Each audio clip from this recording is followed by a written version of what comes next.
All right, good afternoon, everybody, and welcome back. I hope that you had productive breakout sessions. I'm Scott Paul. I am the president of the Alliance for American Manufacturing, and I am also the chair of the board of the National Skills Coalition. I want to welcome all of you back for this session this afternoon. It is in reference to elections, polling, and the skills message. And we're pleased to say that new polling from the National Skills Coalition shows that skills training is more popular with voters than nearly all other economic and education proposals, in addition to apple pie and Chevrolet.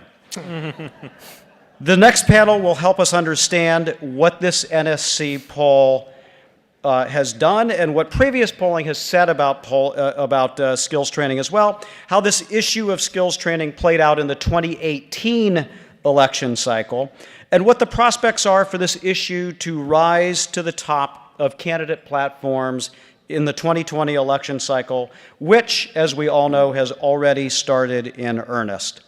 I also want to say that in addition to you in the room, this panel is being live streamed on Facebook, so if you have friends, colleagues, social media acquaintances that you would like to let know about the session, please let them know that it's on Facebook Live. The National Skills Coalition has a Facebook page, which is very easy to find, and they can take part in the proceedings as well.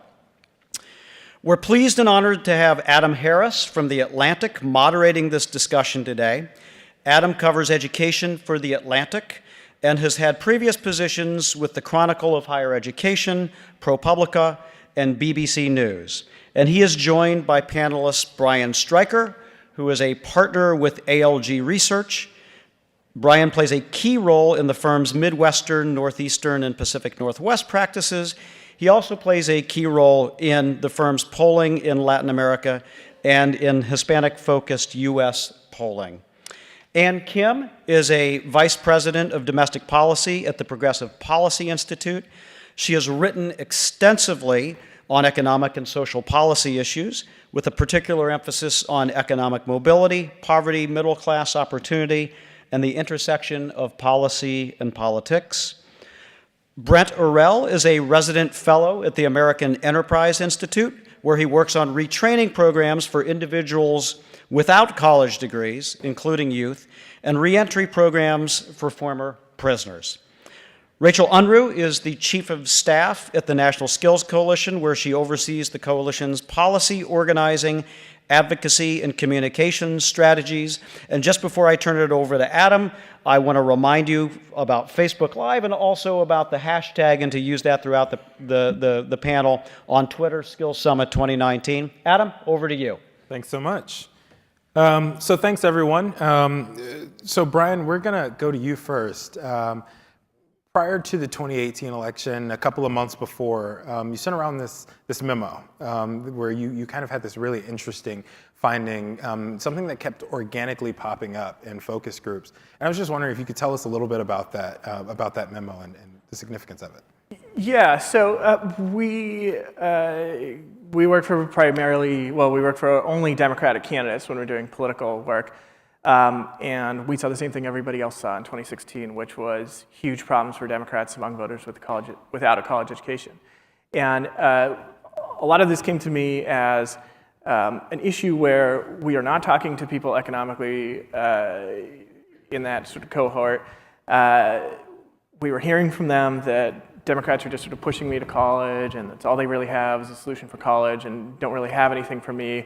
$15 an hour is great, but that really doesn't affect me, and some of the pieces of the Democratic platform just weren't kind of hitting them.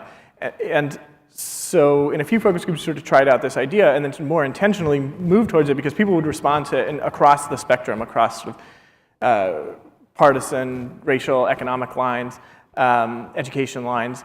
And so what became sort of an idea that we would sort of throw in here and there became something that was in pretty much every poll that we did as far as positive messaging piece for Democrats, and ended up in ads in most of those campaigns. And so the memo was just sort of writing that and trying to get people to focus on it all around the place because we really saw it working for us in moving voters. Yep. And now we have this new polling data. Can you just explain what this most recent poll shows?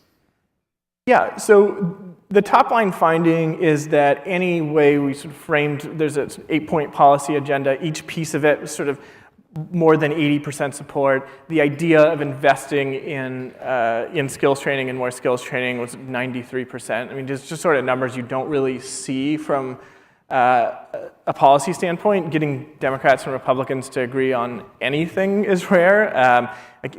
You get things like opioids, right, that sort of move through where it's sort of bipartisan consensus, but that is rare. But you have that, at least with voters here. I think that from a standpoint of how people responded to the issue, and we did some focus groups and a survey, and there were a few things that really stuck out to me. One, it was a no-brainer to people in the sense that we should have more of these type of programs. A lot of people could remember programs in their high school or programs when they were younger that sort of trained people for jobs and just can't really recall them now. So there's a sense that this is slipping away. There's a sense that that's happening because people aren't valuing this sort of education as much as others. They like the idea of skills training as preparing us for the future, making us more economically competitive, and making workers better prepared to fit that sort of 21st century world. Yeah. And so is it kind of one, nostalgia, but also this kind of forward-looking, we need workers for the future thing that's making this cut across party lines? Yeah, and I think the forward-looking piece was particularly important. The past is kind of how they come to the issue, but when you talk to voters in terms of this is what we need to sort of get America on track, that forward-looking piece is super important. And one of the things we found that really resonated with people is people sort of think about skills training in terms of electricians and plumbers and sort of, very blue-collar trades, right, manual labor. But when we talked about the idea in focus groups and polling of this is all these other categories, right? It's medical, it's IT, it's a whole bunch of other different things, and this is what we need for the 21st century. People got it pretty quickly. Yeah. So Rachel, I'm actually going to jump to you. How did kind of this enthusiasm for skills present itself in the 2018 election? Yeah, I mean, it was interesting in the 2018 election, particularly compared to 2016. I think, to Brian's point, in 2016 we saw sort of a movement of non-college voters away from Democratic candidates to Republican candidates. And what we started to see in 2018, I don't think either party in 2018 owned this issue as a party, but what we did see in 2018 was candidates in particular battleground elections, whether it was gubernatorial elections, congressional elections, Senate elections, particularly in areas that had gone from Obama to Trump in 2016, where one of the candidates really did choose to focus on skills training. And in some places it was the Democratic candidate, in some places it was the Republican candidate, but, and of course we don't have the exit polling data to say this was the definitive factor, but the candidate that was successful also often talked strongly about skills training. So one of the races where we saw this pretty clearly was in Missouri, the Senate race between the incumbent Claire McCaskill and Josh Hawley, who unseated her, the Republican. And he really made skills his tier 1 issue. And I think he, as well as in Michigan, the Democratic governor who was elected, Governor Whitmer, they were responding to polling data clearly that they had seen that said there was sort of a segment of the electorate who they were trying to capture that really wanted to hear more about this message, and that also, I think, had felt in the 2016 cycle, where the education message was sort of dominated by college for all, right? Clinton and Sanders were kind of battling it out over who has the best, guaranteed 4-year degree policy. And I think what the polling data showed, what came out in Brian's memo about the 2018 cycle, was that, for some folks that was a great message, but for a lot of points that was really a deeply disappointing message to feel like that was the only option, that 4-year degree was the only option that this candidate was willing to sort of put their full political weight behind. And so, we saw it in a lot of congressional elections, these sort of Obama term Trump districts where the candidate who won had a very strong skills message. Yeah.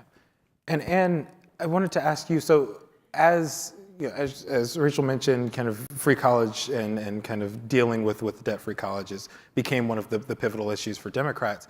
And in 2020, it kind of seems like an entrance fee to the Democratic race to kind of have a free college proposal. How do you marry those two? How do you marry the skills training, which could involve, of course, a two-year community college or something of the sort, with those proposals? Yeah, sure. Well, we at PPI, we had our own poll on the economy, and we also tested on skills. And this poll, our poll reinforces what they found too. Across the board, bipartisan support for skills. And I think it reflects a couple things. The forward-looking message that Brian mentioned, a recognition that skills are what it takes to succeed in the 21st century economy.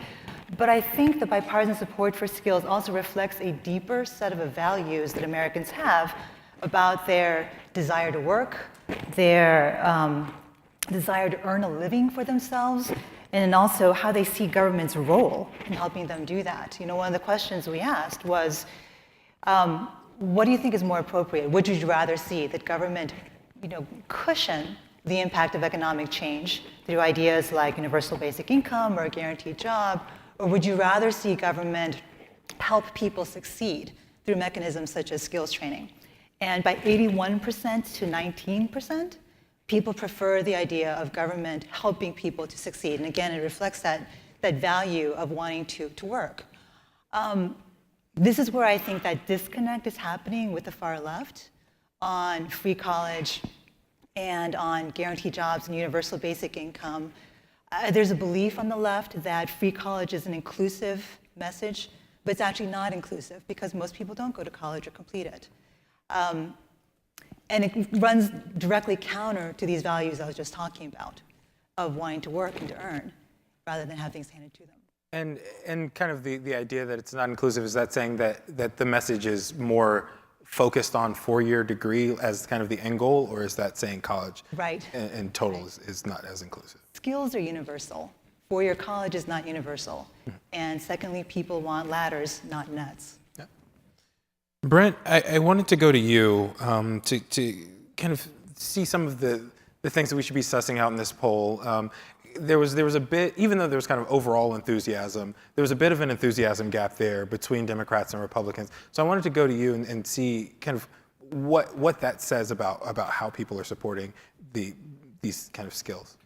Yeah, I noticed that too as I was looking over the data, that you had essentially, everybody's enthusiastic. Some people are wildly enthusiastic, and some people are enthusiastic. And Republicans and independents actually both seem to be enthusiastic, not wildly enthusiastic. And I think that some of that is conditioned on generally what conservatives might think government is actually capable of doing in this area, right? So that they too have aspirations for their children, aspirations for themselves, aspirations for the country. They want to see prosperity. So but they believe that they may, and this isn't spelled out in the data, but I'm guessing that if you talk to them, there would be a sense that it's more complicated than just creating access to training programs or getting people credentialed. That there are other factors at work that temper their optimism about whether those investments are actually going to pay off to the degree that we would like to see them. Do you mind if I comment on that? I think that's exactly right. I think that also Republicans are just naturally sensitive when anything sounds like it might have a price tag more than Democrats. But when we talked to Republicans both in the poll and the focus group, one thing that really spoke to them was talking about the value of hard work and the value of changing the culture to respect work. And I think that this is kind of what you're talking about here. I think that a lot of Republicans in particular saw part of the problem is that people people aren't working hard, the culture's not being instilled, and and part of that is because we're valuing a job behind a desk over a job where you're working with your hands. And I think that moved enthusiasm throughout the poll. So I think it is a little bit of a messaging opportunity to talk on a values level rather than policy details where you start to lose people. I agree with that. I agree with that completely, and I think that it goes to a question of what it is as a culture we value. What's held up in front of people as the goal of their lives is, it's college for all. It's a very high level of success that we regard as being the social good that everybody should be pursuing. And it's a little hard to then merge that with, we want you to get a 2-year degree, because those are good jobs, but they aren't that. And that's unfortunate, very unfortunate that we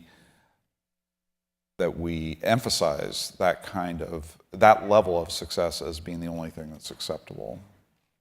And Brent, you mentioned kind of being wary of what government is capable of doing. And Rachel, you mentioned that no party has kind of owned this issue. So this is kind of a question for the entire panel. What does it look like when a candidate owns this issue, or what does owning the issue actually look like? I think that a lot of it comes across in paid communications, right? And in a presidential election, you'll have debates and stuff that sort of factor a little bit more than TV ads and mail. But I think for candidates to be effective on this, one, you have to start by acknowledging that college isn't right for everybody.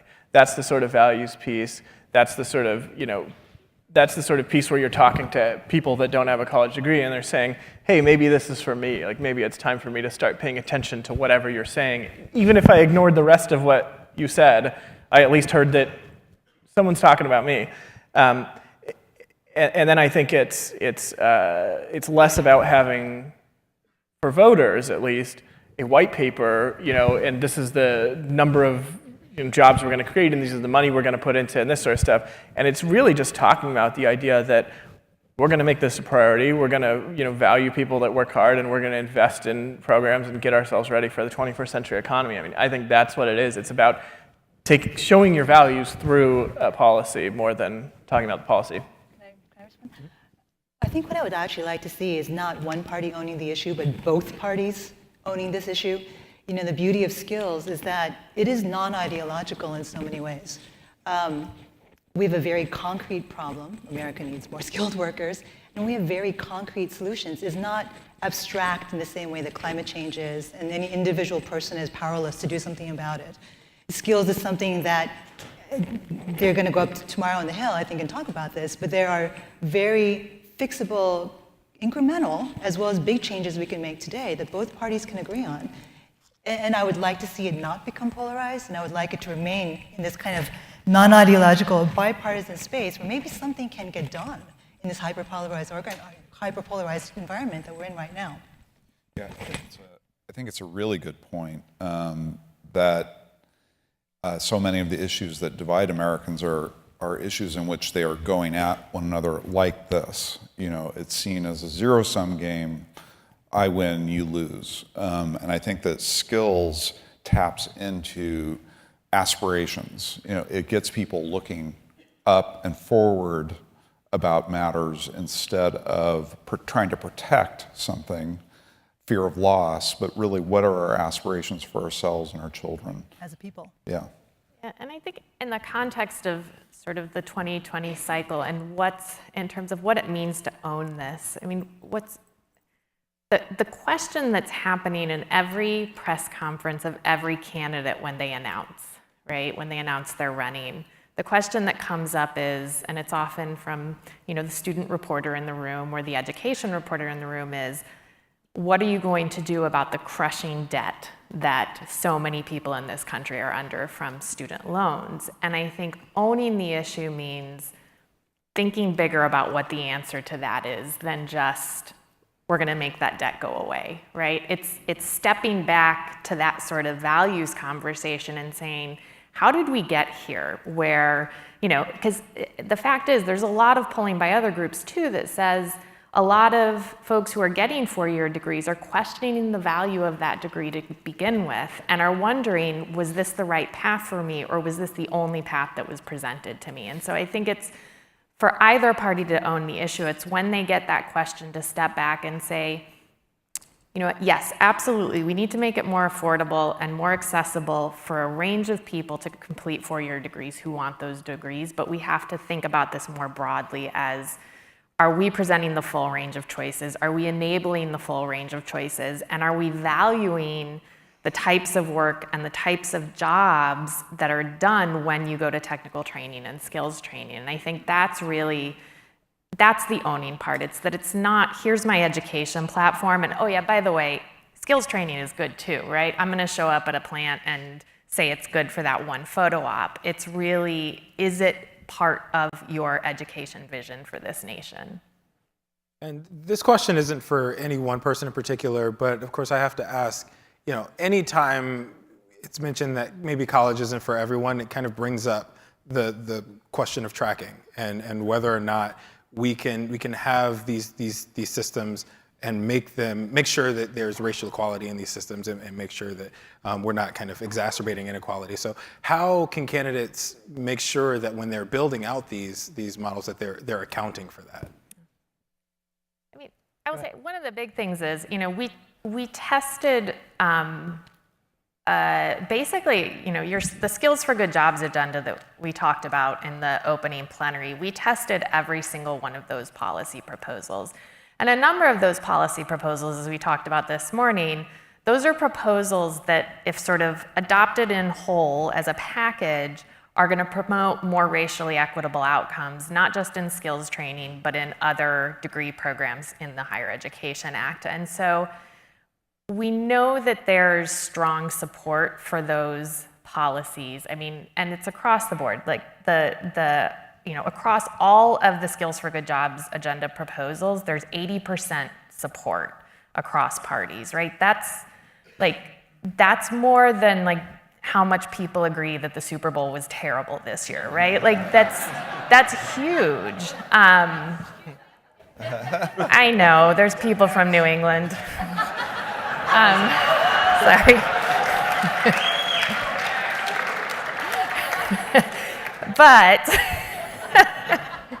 But I do think, I think we have to sort of learn from the mistakes of the past, right? And so we know that there are policy interventions that are going to make this, that make it that there's an opportunity for everybody to choose the path that's right for them and fits for them. But I think there's also, and Brian can speak to this, there's some really interesting data in the polling we did just about, and another polling that Brian has done, just around that argument as well. Like, we put that argument to the focus groups and to in the national poll of, we shouldn't be focusing on skills training because there's a history of tracking, and that fell flat. It was rejected across parties, across race, across educational attainment levels. It was, yeah. Yeah, I mean, I think that the problem for voters with the argument that this will lead to tracking and that is bad, that underlies a foundation that going to college is better than getting a skilled job, and people don't believe that to be true. So if you have choices, both of which are good options in voters' minds, they don't feel like people are being tracked into the bad one because they live in a rural area or they're black or they're Latino. They feel like people should have options, and both these choices are just as good. And that was true among voters of all races. It just was not really something that people responded to. And I think that there's also the underlying question of, are people being tracked to nowhere right now for voters, right? I mean, this is something we certainly see. So I'm in Chicago, and we do a lot of work in Chicago, and you talk about the crime problem in a poll, and the first thing that people respond to is, like, well, there's no opportunity. Like, there are too many people who are just pushed aside in the city.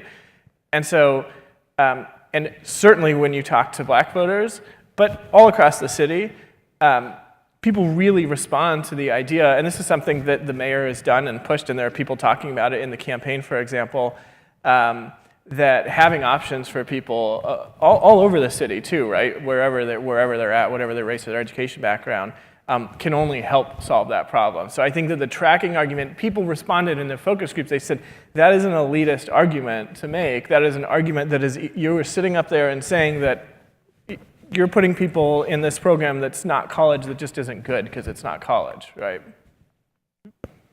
Brent, so you're right. No, I was thinking in a slightly different track on all of this, which is wanting to impart just a little bit of caution around skills training per se. It's obviously extremely important, but I think that we have, and I've written a paper on this, but I think that we have invested so heavily in this notion that we can solve all of these problems by skills training, that it doesn't really correspond to what it is that employers are telling us that they need in the workforce. All right, they do need the skills. There's no doubt about that. But they need to be part of a portfolio of skills, and not just technical skills, but non-technical skills, non-cognitive skills, soft skills, social emotional skills, whatever label you want to put on that. When you ask employers what's missing, the first thing they reach for is that domain, not the technical skills. So, part of the challenge, I think, for this group is really to ask some of those hard questions about how do we make sure that our students are graduating, wherever they're graduating from, have this balanced portfolio of skills that will allow them to succeed in a highly networked, highly team-based economy that is, it's really critical. We're not just, we can't just produce people to do tasks. They have to be able to work with other people. And that is a huge missing piece in this conversation, I think, to broaden out that definition of skills so that we're not just talking about, we're going to produce HVAC people, we're going to produce welders, we're going to produce plumbers, we're going to produce IT people, but are they IT people or plumbers or welders that are able to work with other people?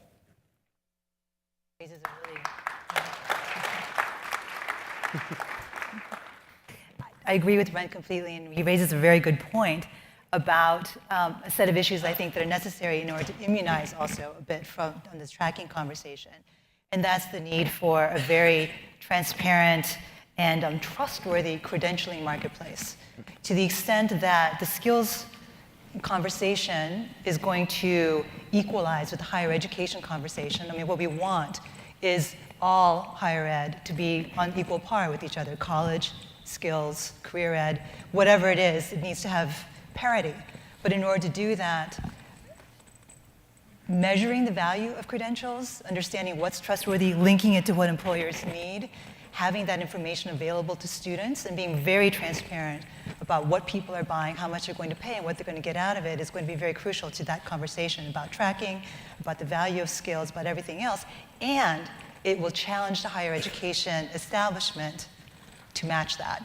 And that's what we need too. The other half of this equation is higher education reform.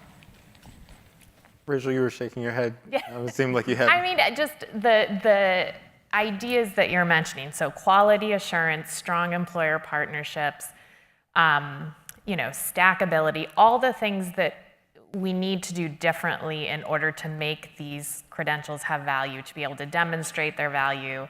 Sort of going back to the actual policy proposals we tested, those were specifically the proposals we tested. I think the policy proposal around building strong partnerships between community colleges and employers, I believe that tested the best of any of the policy proposals. Number one with Republicans and Yep. all across the board, it was 90%.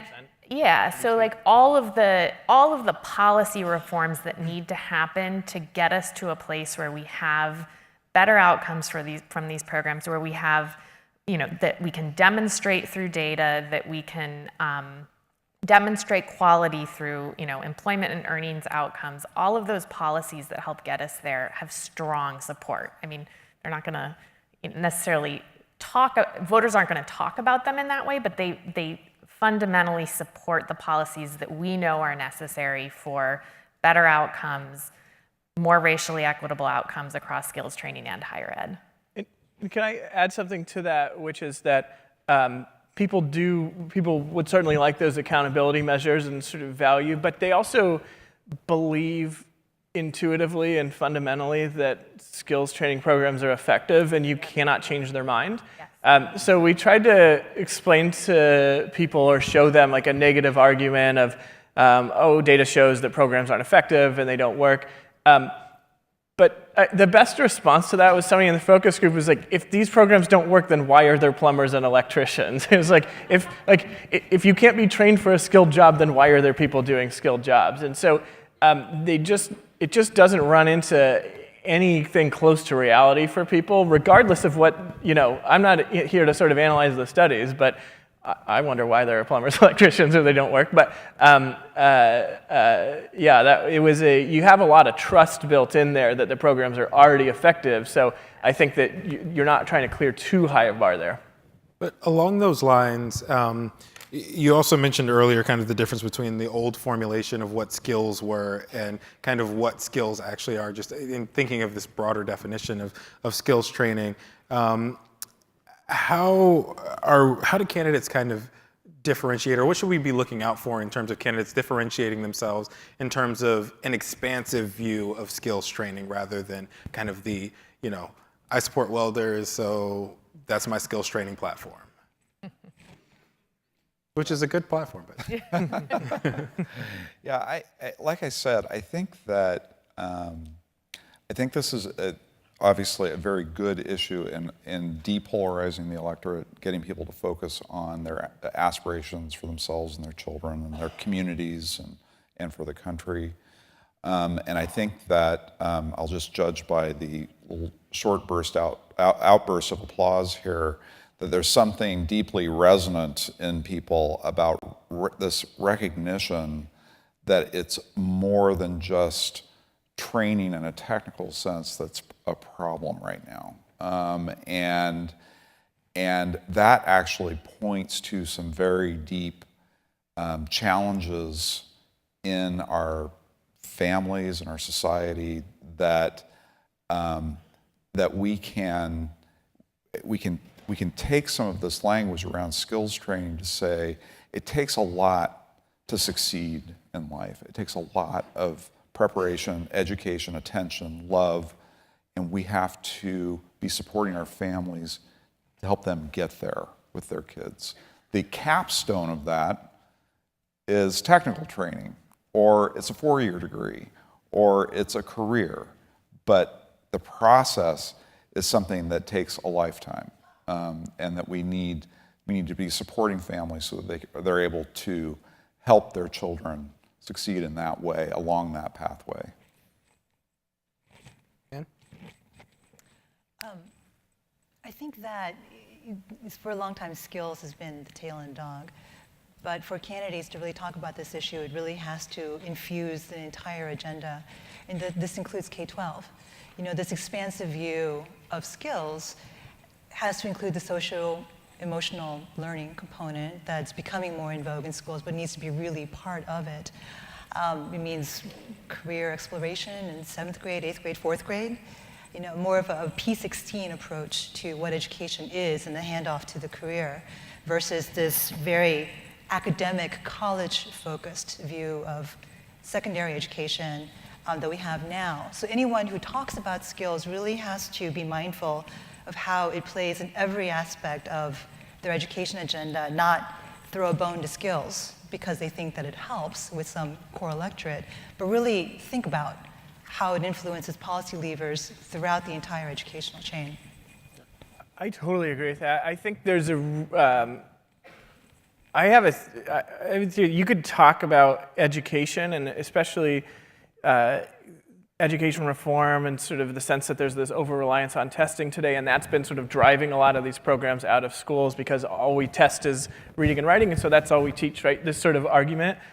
I could see that being compelling to voters of sort of this is the problem, and that being something that if this issue gained steam, actually ed reform folks would need to watch out for. And so in the last election, there were some there was kind of a perception among Americans that maybe we may be losing our place in kind of a global society. How in this upcoming election, how will skills training and how can that messaging kind of factor in to kind of quell some of those anxieties, and also what does the polling data show on sort of how people are thinking of that now? I think probably just as important, or maybe even more important, as sort of losing our place in the global society. It's about sort of the American worker losing their place in American society, of sort of feeling like the middle class is sort of slipping further and further away, and just not, the sense of the type of job that we're talking about here was 40, 50 years ago, or whatever the metric is in people's minds, was abundant, was secure, came with healthcare and came with retirement, and just that's not there for people anymore. And I think that is the sort of person-first aspect of it is probably the more important thing. And I think it's actually probably the better explanation for what happened in 2016 if I had to pick one of the two. But I do think that one of the things that polled very well right second under that was the idea of this is going to make America more competitive, of this will prepare people for the 21st century economy. And I think that people, they don't expect the line job to necessarily come back, right? Or that to be sort of the rebuilding is all through sort of increased jobs in coal mining. That wasn't what the coal mining stuff for Trump was about. It wasn't about sort of rebuilding coal. It was about respecting the people who did that work. But I think that they get that if America is going to be competitive in manufacturing, in all these industries, it's going to be skilled jobs. It's going to be high wage, high skilled, jobs, rather than sort of we're never going to sort of outcompete China or wherever else on the sort of lowest wage job. Yeah, and I think also one of the things we heard in the focus groups, just in terms of competitiveness, and this actually goes back to your previous question too, about what does it look like to sort of infuse your platform or for a candidate to really own this issue.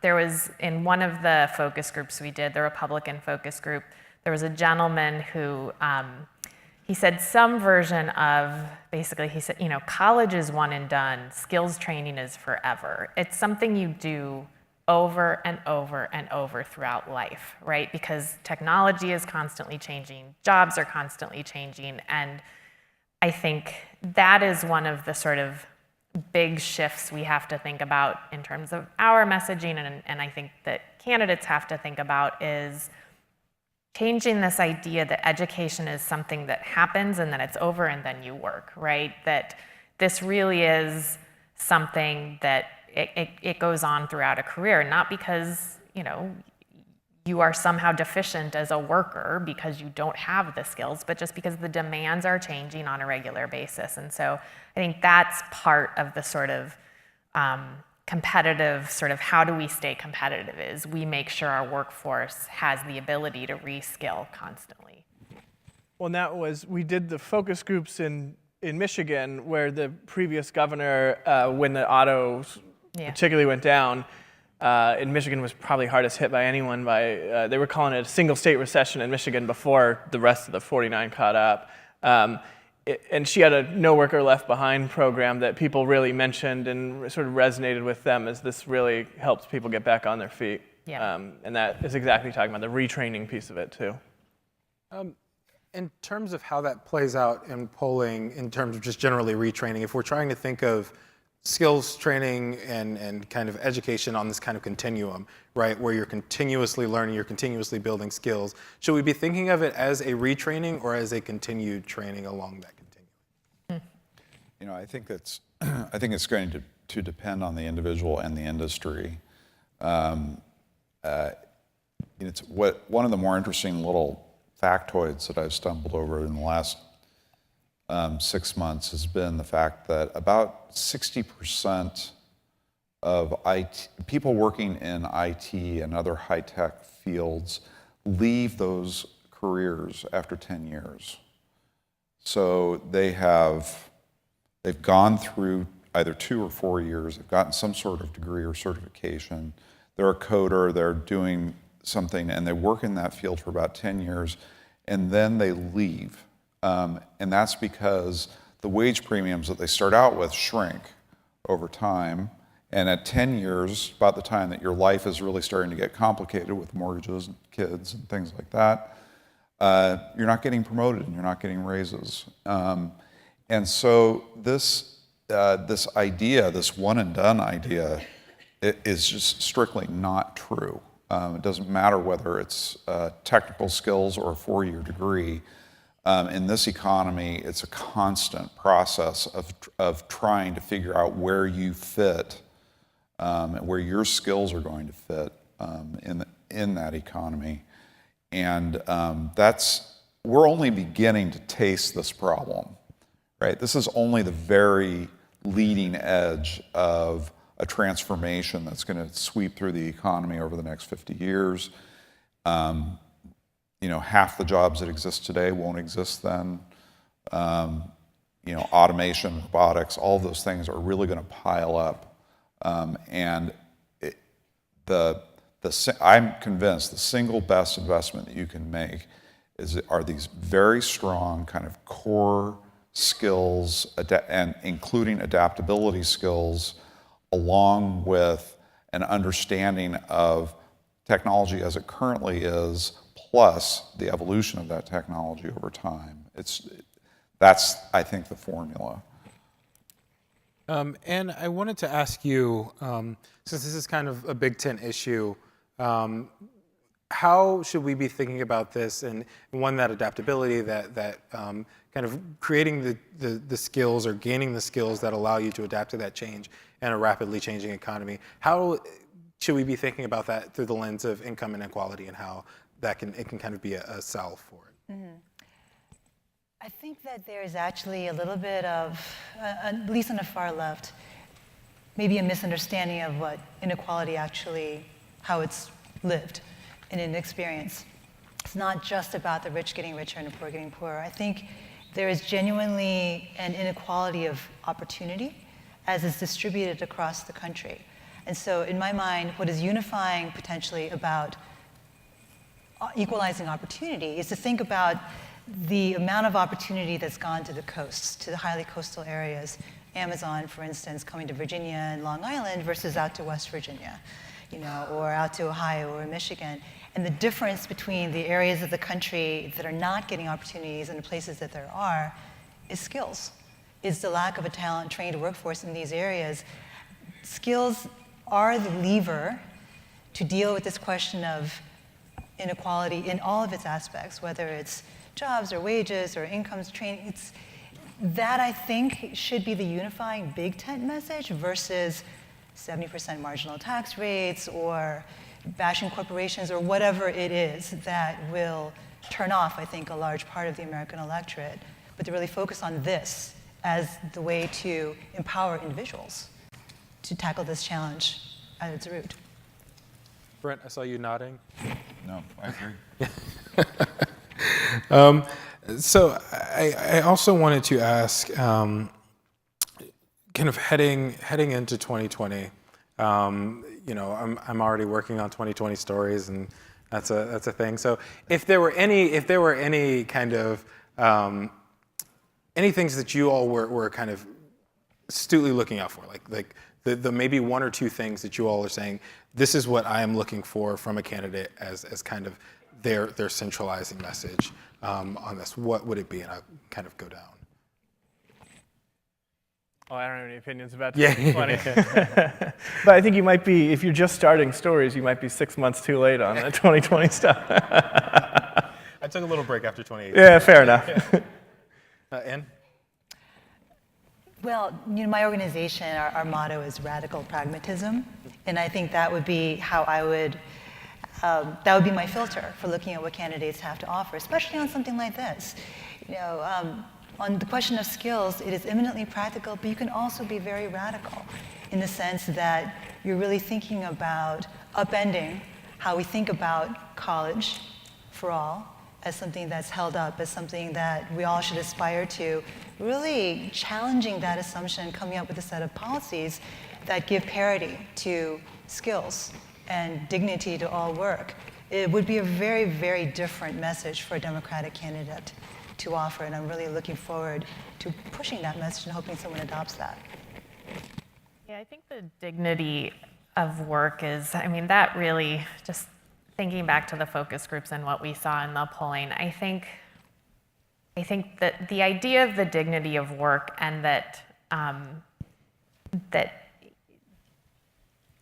there are a variety of jobs in this country that have dignity and that should be aspired to, and sort of conveying that as part of a platform. I think, again, sort of going back to 2016 and what we saw in the polling after that and why people left the Democratic Party was that they felt that their party did not see dignity in their aspirations, their employment aspirations, their education aspirations, and how deeply disappointing that was. And, you know, we saw this in the focus groups. Every single person in those focus groups across every party has a nephew or a niece or a sibling or a child or somebody in their life who was let down by this ideal that a 4-year degree is the only valid aspiration, and it felt so personal to them. And so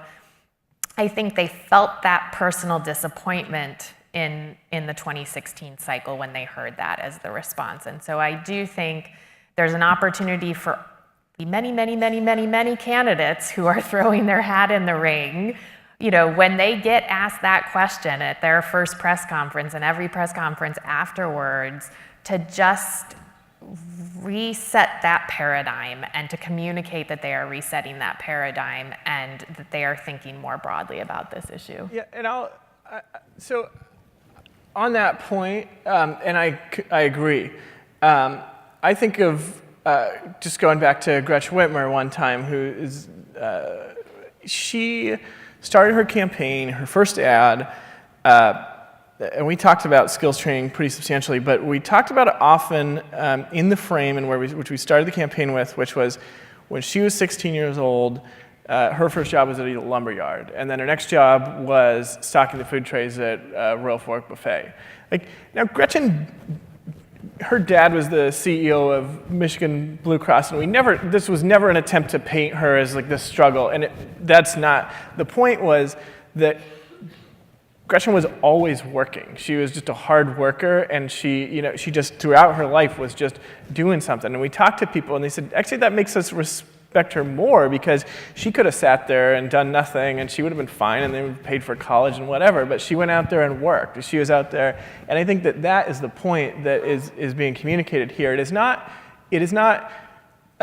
Everybody is going to vote for a candidate that talks about this because they're all going to go join a program and everyone's going to get a $17 an hour raise. And it's not even so much that monetary. Some people will take advantage and some people will vote for that reason, but it is exactly that idea. And if Democrats are going to be successful with voters, I think having them understand that, yes, working hard is a value in itself, and particularly in these type of jobs, like there is value, there is honor, there is dignity in doing these jobs, and this is where Democrats came from, right? That's going to be whether the rubber sort of meets the road or not, to me, on this. I think for me, and I might be the only person in the country who cares about this, but I would love to hear candidates talk less about, we're going to take a bad situation for a young adult and we're going to make it better through skills training, and more about how do we prevent these deficits from building up in the first place? How do we support better, formation of families, the quality early childhood care settings that build kind of the basic capacity that people need in order to flourish years later as adults. What are we doing to integrate into the way that we educate kids in elementary school, middle school, high school, this sense of, work is important from the standpoint of maintaining you economically. That's undoubtedly true. Work is important because it's an expressive activity. It is how you bring yourself into the world, how you contribute to the world around you, how you maximize your own potential, and giving people more of a sense of calling and mission around the idea of work, rather than is this, okay, so you're gonna have a mortgage, so you're gonna need a job. You know, like, what are you actually gifted to do is a very different set of questions that we ought to be training people up to ask of themselves. And we've had a lot of conversation about what this means for kind of higher education reforming itself. But one sector that kind of does this mix of, skills training as well as, providing students with some of those other things that employers are looking for is kind of community colleges. So I guess how do they factor into this whole conversation? Basically, who does this skills training that we will all need? From a voter perspective, community colleges were the #1 go-to place they go to in their mind as far as where would I go to seek this out. And others might have a more policy-based view. Yeah, it was, although they did, in the focus groups, we were, outside of Detroit. They did specifically talk about Focus Hope, a community-based organization, and they did specifically talk about the mayor's initiative, the mayor of Detroit's initiative around ensuring that Detroit residents who stayed in Detroit get trained for the jobs that are being created by all the infrastructure projects going on. So they talked about the network of organizations involved in that. So they did have, I think it really depends on probably where the voters are. As you know, there aren't community colleges in all parts of the country, and some communities, community-based organizations are the one providing these services. So I think it was, community colleges definitely came up a lot, and Google. They said they'd go to Google to figure out. That was a big one. Yeah. Not to get trained, but to get, to find, I think colleges should be offering skills training too. I don't remember exactly why, but I was looking at the course catalog for MIT. In fact, I was curious about whether MIT offered any real skills training at all. You can enroll in any number of courses on metallurgy, different theories about different metals and how they behave, but they don't offer courses in welding. There's no way for these students to apply the knowledge that they're actually getting, supposedly, from this top-tier school. I think we're on the cusp of this conversation of what is college for? You hear about people who get the 4-year degree but actually don't have the skills to get a real job that pays them enough to pay back the loans that they acquired. Maybe colleges should start getting into the business of teaching soft skills, of teaching digital skills and the hard skills that are actually going to be necessary once they get in the workforce. How to use Salesforce? How to use some of these new platforms that are coming online? Why not? I think it would be helpful if we kind of held up to the public initiatives by employers to both bring in new, pipeline initiatives that employers are using to bring new people in, and then initiatives that help to retrain and refocus the existing workforce so that there isn't that sense of despair that all these jobs are going away and nothing's coming behind them. AT&T's initiative on this is very impressive, really trying to maintain their existing workforce through retraining initiatives and then targeted assignments for people who are closer to retirement.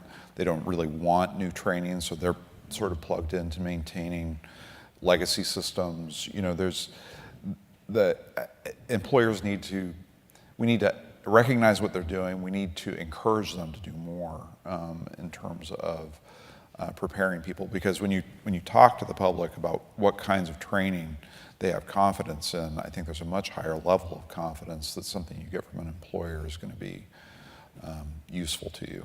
And that was very popular in the polling too, tax incentives for job training. We've seen the same thing around college, around giving tax incentives for employers who people feel like do the right thing and help people get through college, but it was the same thing with skills training. I mean, it's like, if we're investing in, giving people tax breaks for investing in capital, why aren't we doing that for human capital? Yeah, absolutely. And that was actually going to be my next question. Outside of tax incentives, what else does that encouragement look like? So beyond tax incentives, what does it look like to encourage companies to kind of take a more prominent role in this?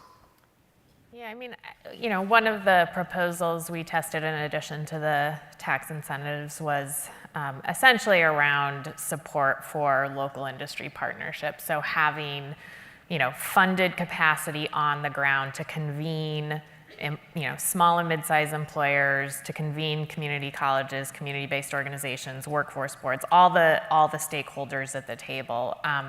That really tested well with voters, which, it's one of the wonkiest proposals we had. So I have to say I was a little shocked at, but it just made sense. I think on a very practical level, voters understand partnerships. They see kind of in their day-to-day life when something isn't working that it's because certain groups are not talking to each other to make it work better. And so I think they really liked the idea of government support for these partnerships between industry and business, or industry and community colleges and training providers. That's interesting that you kind of I thought that was the most common sense one that felt the least wonky. Me too. We did a poll for someone recently in city council election, and the most popular thing they had to say was, we're going to get the utilities, we're going to get streets and sanitation department, we're going to get the phone companies all together and say, if you're tearing up the street in February, you're not coming back and doing it in March. We're all doing it in the order and we're not paving. So I actually think that is a lot of times members of Congress, but to some degree executives, think of their job as passing bills and writing laws, but voters think of it as like, you're supposed to lead, right? And like, that is a piece of it that is leadership of like, okay, you over here, Boeing, you got all these jobs that can't get filled, and you over here at, Washington State Community College system, like, come on, like, So last question, you all. This is for the entire panel. You've all seen the data. You've seen the polling numbers. Rachel, you've already kind of mentioned one of the things that was the most surprising thing to you, but I kind of wanted to take it one step further so what was the one thing from the data that was the most surprising to you, and how should that be applied to, one, campaigns, and two, just generally, how should we be thinking about this, and what should we be taking away from that? I was a little surprised that the forward-facing message did better than the backward-facing message. I thought that I was kind of expecting that the sort of more Make America Great Again type feeling message, although to be fair, that is actually pretty forward-looking in a lot of ways. But I kind of expected that the message about, we used to do this, and now we don't, and we've lost something, was going to be the best. And everybody did come into it with that perspective, but it was not persuasive to people. So I think that as far as implementation, it means talking to, the message has to be, this is about the future, and this is not about, we just need to train more construction workers. It needs to be, this is much bigger than that, and it's looking forward, and it's future oriented, and it's not about loss. I think the loss is already there and people get it. It's about where do we go? Like, how do we fix it? I mean, I kind of like the way that you framed it, Brent, of sort of how do we not do this again, right? But yeah. A couple of numbers that stood out to me, other than the striking bipartisan nature of this entire exercise, is the extent to which Americans still support skills training, even if there's more government money involved.